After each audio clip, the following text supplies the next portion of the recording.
இந்திய வரலாற்றிலேயே முதன்முறையாக சென்னை தீவுத்திடலில் 48வது சுற்றுலா பொருட்காட்சியில் மரண கிணறு மற்றும் விமானம் தாங்கிய கப்பல் அறிமுகப்படுத்தப்பட்டுள்ளது. விடுமுறை நாட்களில் காலை 10 மணி முதல் இரவு 10 மணி வரை, மற்ற நாட்களில் மாலை 3 மணி முதல் இரவு 10 மணி வரை. மிஸ் பண்ணாதீங்க, அப்புறம் வருத்தப்படுவீங்க.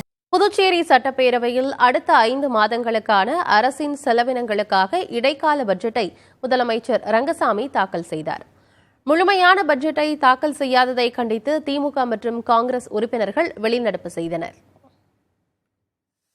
புதுச்சேரி சட்டப்பேரவை கூடிய நிலையில் முன்னாள் அமைச்சர் ப. கண்ணன், வேளாண் விஞ்ஞானி MS சுவாமிநாதன், பங்காரு அடிகளார், கம்யூனிஸ்ட் தலைவர் சங்கரையா, தமிழக முன்னாள் ஆளுநர் ஃபாத்திமா பீவி, விஜயகாந்த் ஆகியோர் மறைவுக்கு இரங்கல் தெரிவிக்கப்பட்டது.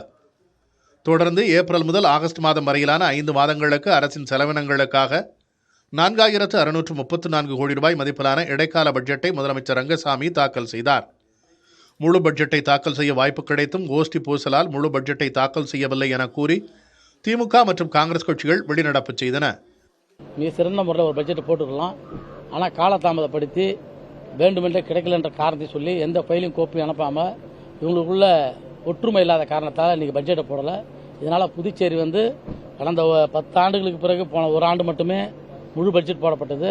இப்போ இதுவும் இந்த ஆண்டு இல்லைன்ற நிலைமையில் இன்னும் 5 மாதம் கழிச்சு தான் இவங்க அடுத்த பட்ஜெட்டுக்குன்னு போவாங்க. அதனால் பல வகையில் புதுச்சேரியினுடைய சூழ்நிலை இன்றைக்கி மாறும். இந்த வளர்ச்சி தடைபடுன்றதை மட்டும் சொல்லி நாங்கள் அதனால் வெளிநடப்பு பண்ணோம்.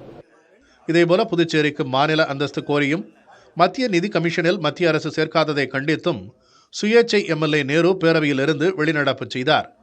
குறு, சிறு மற்றும் நடுத்தர நிறுவனங்கள் தொழில் தொடங்குவதற்கு ஒப்புதல் பெறுவதிலிருந்து விலக்களிக்க வேண்டும் என்ற சட்ட முன்வரைவு அறிமுகப்படுத்தப்பட்டது. இந்த முன்வரைவு ஆய்வுக்கு எடுத்துக் கொள்ளப்பட்டு ஏகமனதாக நிறைவேற்றப்பட்டது. பேரவை தொடங்கி 1 மணி நேரத்தில் அரசின் 5 மாத செலவினங்களுக்கு ஒப்புதல் பெறப்பட்டு காலவரையின்றி பேரவையை ஒத்திவைத்தார் சபாநாயகர் செல்வம்.